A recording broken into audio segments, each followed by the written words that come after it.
Ова е уште едно издание на емисијата Пријатели. Се надевам дека со денешните содржини ќе го задржиме вашето внимание. Гледајте не.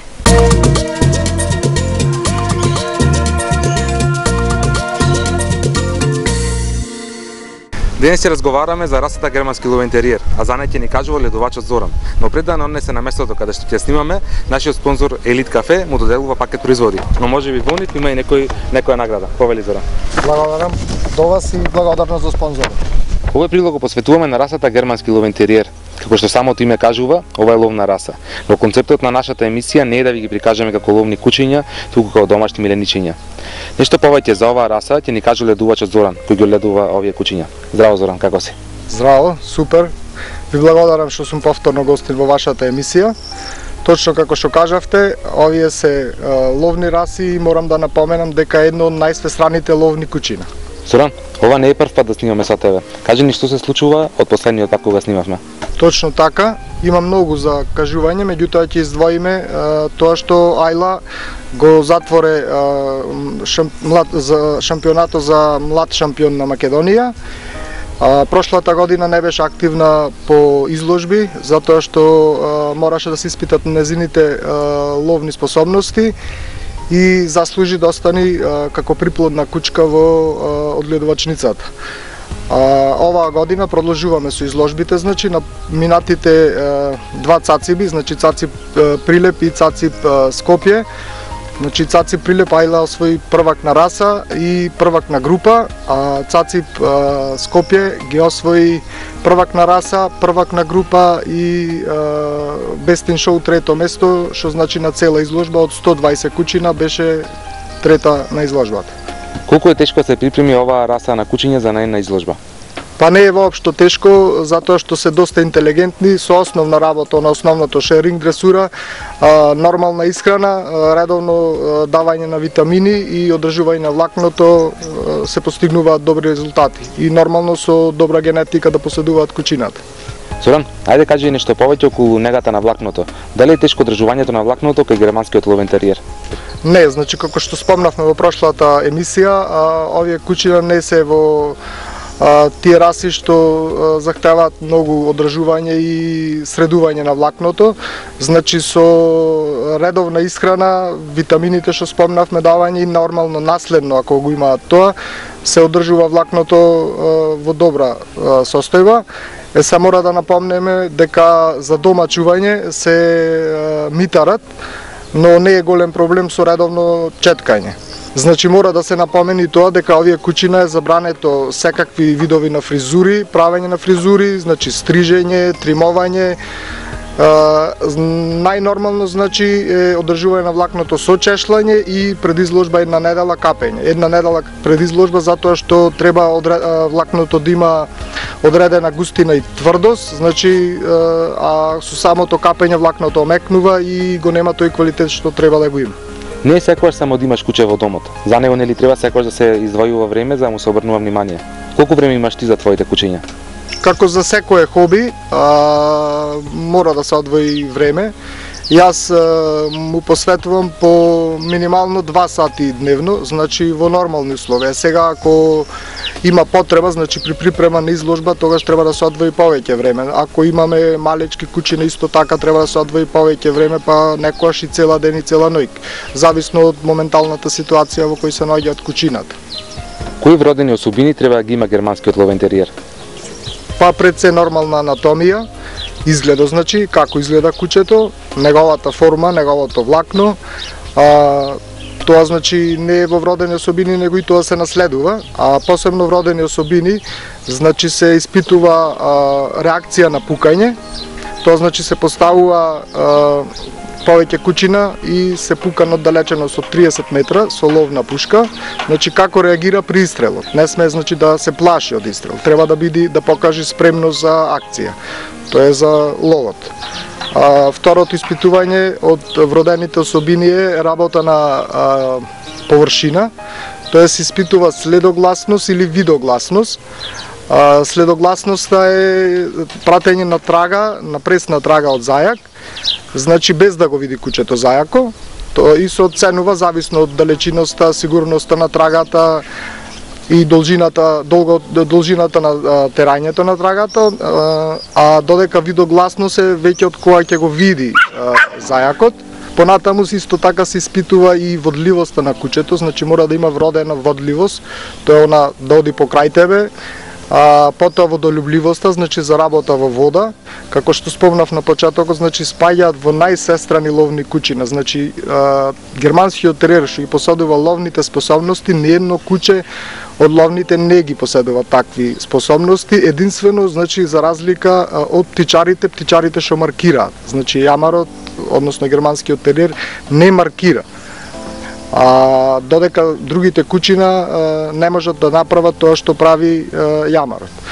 Значи покрај испитувањето на вродените особини се испитува и нивните ловни особини кои ги поседува кучето. Тука има многу треба да се зборува за тоа, но како што кажавме не е концептот на емисијата таква и навистина ми е жал што не можеме да ги покажеме нивните ловни способности.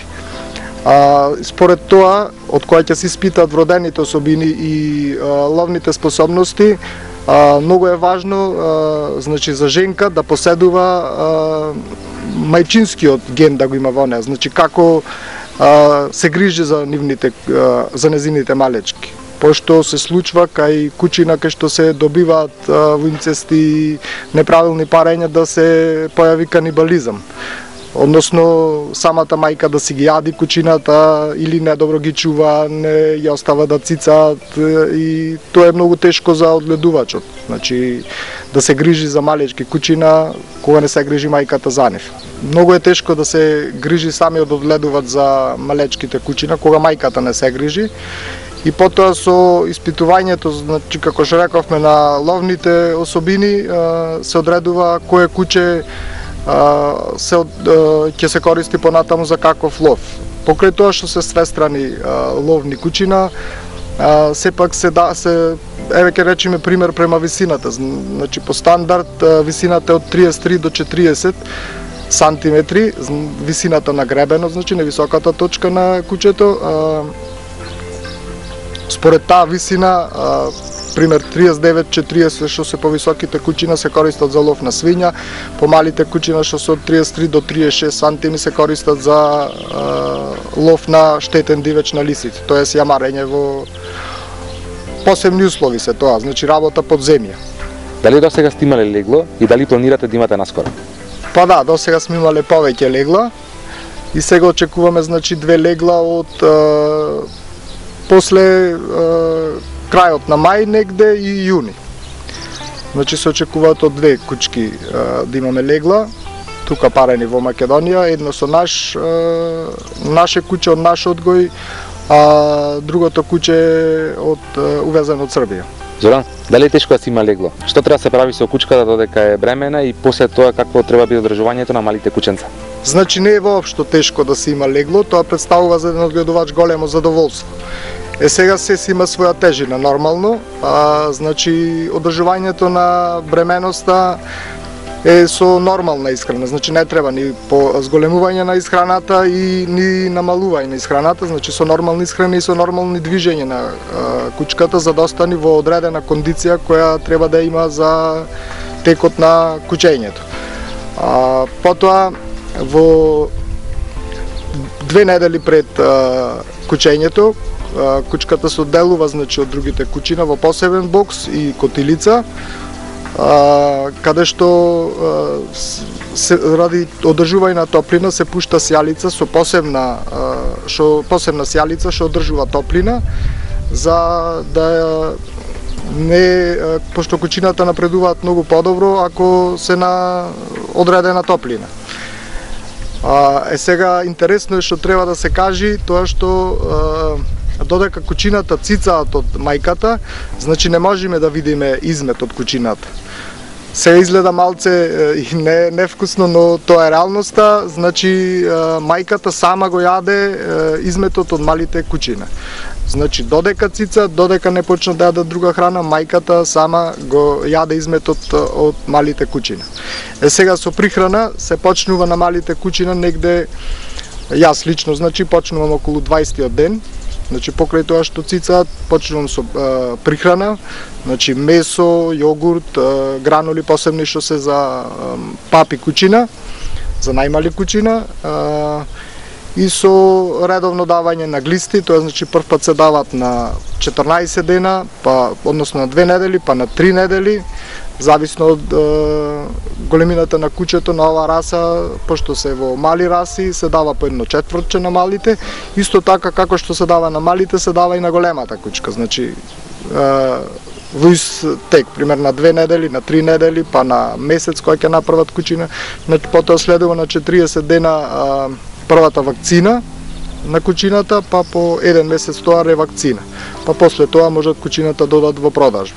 Во меѓувреме, нормалната процедура се поднесува пријава за легло, се пријавува значи леглото, се врши увид на легло од страна на судија, што е одреден за да изврши увид на леглото, и се поднесува барање за одобрување на педигрина, да се извадат педигрина на тие кучиња.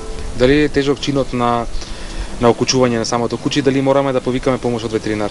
Значи некогаш има потреба од таква ситуација, со ветеринарите знаат, постои одредена вакцина, односно инекција што се клава за олеснување на самото кучење, меѓутоа како што напоменав, ако е спремна кучката, затоа се оди со ригорозен, значи зборувам за нашата одгледувачница, се оди со ригорозна селекција за да се продолжи понатаму да една кучка да заслужи да остане за приплодна кучка во одгледувачницата. Иначе, ако нема вродено мајката за она мечинскиот ген што го има во неа, џабе не ветеринари и никој. Значи треба да се грижиш сам за кучината, на секој сат треба да ги цица, што е, значи лично кај мене се случи едно куче, тоа пред 2 години негде мислам беше, 2 или 2,5 години, не можам да се сетам точно временски, едно куче мајката го отфрлаше, значи го неќеше. Се дали чувствуваат нешто, осеќата нешто за тоа куче, дека нешто не е во ред. И пробав, ајде реков ќе бидам упорен да го цица кучето сам. Мислам јас ќе го поставувам да цица, но џабе по 3 дена, значи се посветов 3 дена, 24 сати, на секој сат да го цицаш кучето, да го поставуваш да цица и џабе беше.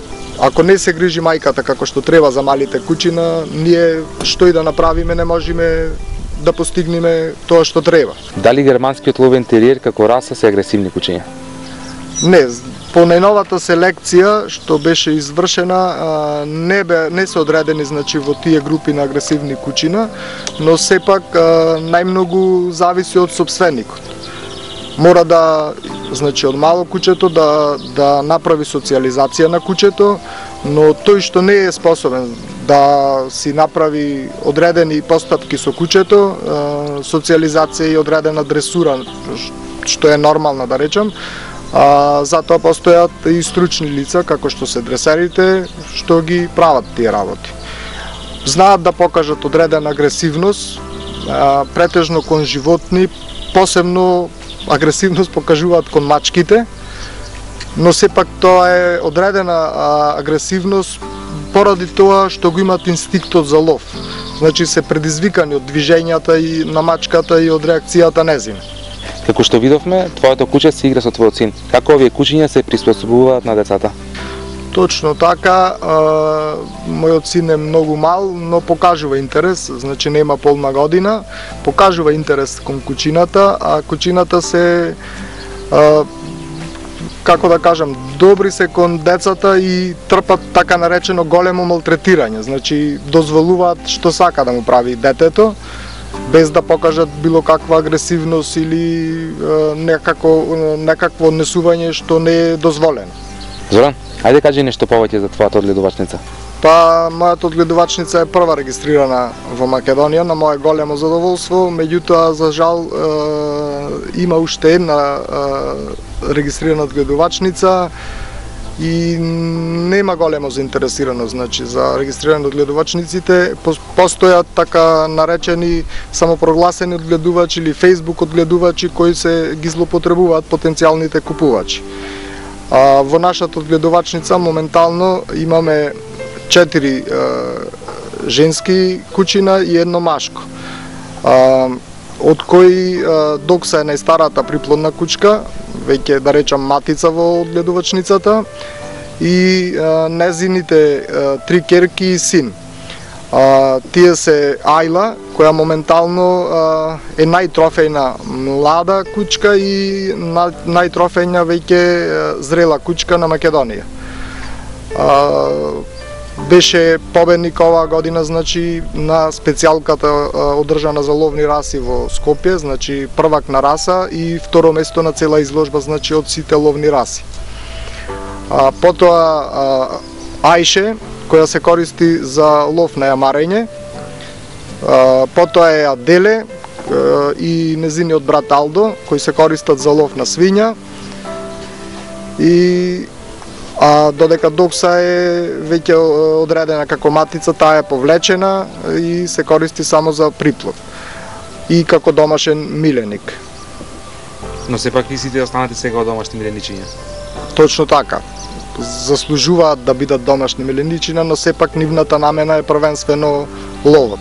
И најчесто нивни, да речам, корисници се ловџите. Ви исто така сте и председател на клубот за германски ловен териер. Што се случува таму? Па, клубот работи активно веќе 2,5 години, но за жал во емисијата не можеме да ги покажеме активностите на клубот, каде што се одржуваат обуката, селекцијата на кучината, но членовите се активни, клубот работи активно со тоа што за одредена чланарина на годишно ниво која изнесува 600 денари, што се плаќа, значи секој член треба да ја плати таа чланарина, но меѓутоа добива одреден попус во Pet Shop пријатели, значи имаме склучен договор клубот со Pet Shop пријатели за принабавка на храна, потребни витамини и други средства што се потребни да ги има секој одгледувач. Да ги има понамалени цени. Да ги има понамалени цени, точно така. Дали имате одржано изложба преку вашиот клуб? Не. Преку нашиот клуб немаме одржана изложба.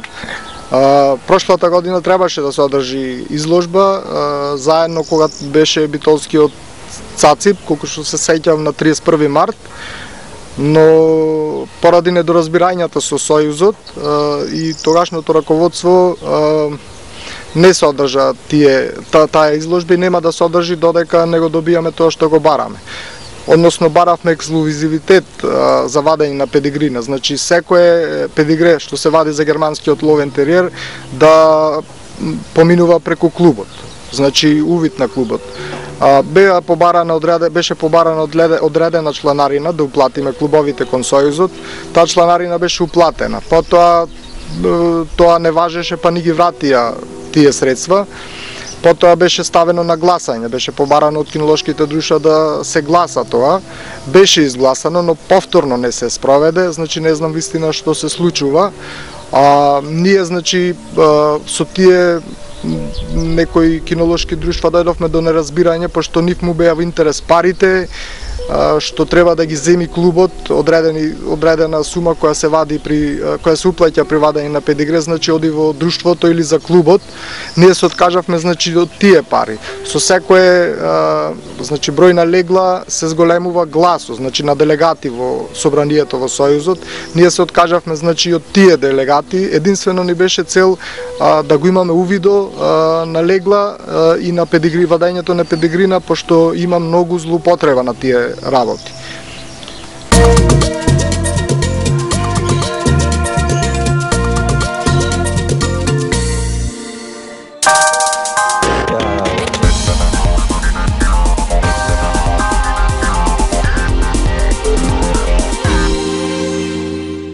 Невидена наградна игра на Елит Кафе.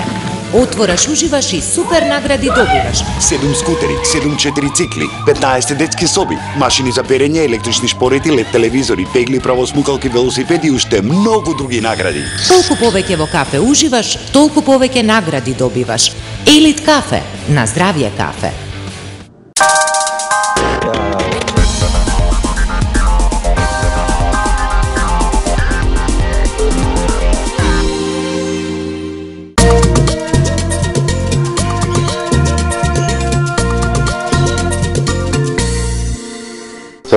Каде може да ве пронајдат луѓето кои што сакаат да се зачленат во клубот за германски ловни териери?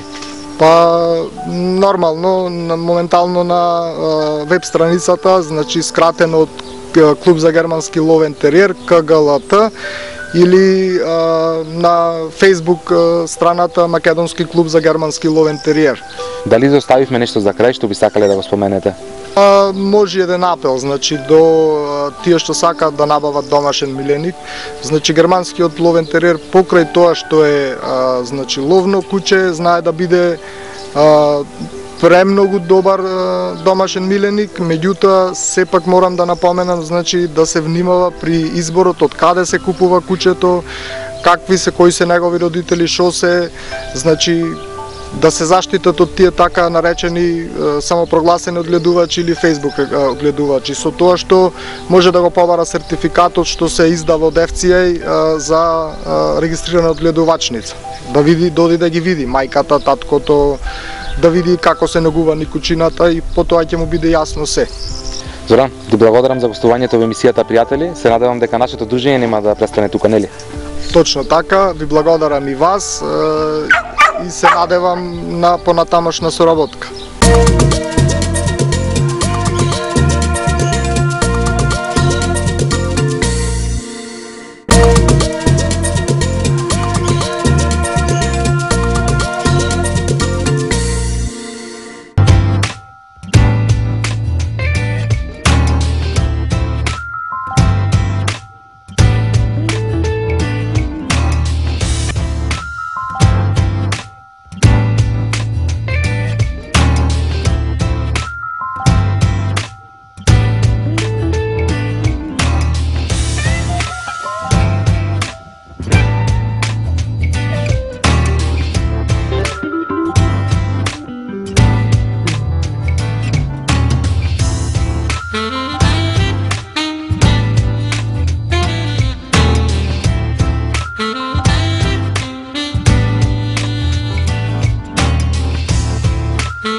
Се надевам дека со денешниот прилог ви инспириравме да го земете вашиот миленик и да излезете на прошетка. Времето станува се потопло, токму затоа се повеќе време посветете му и на вашите миленици.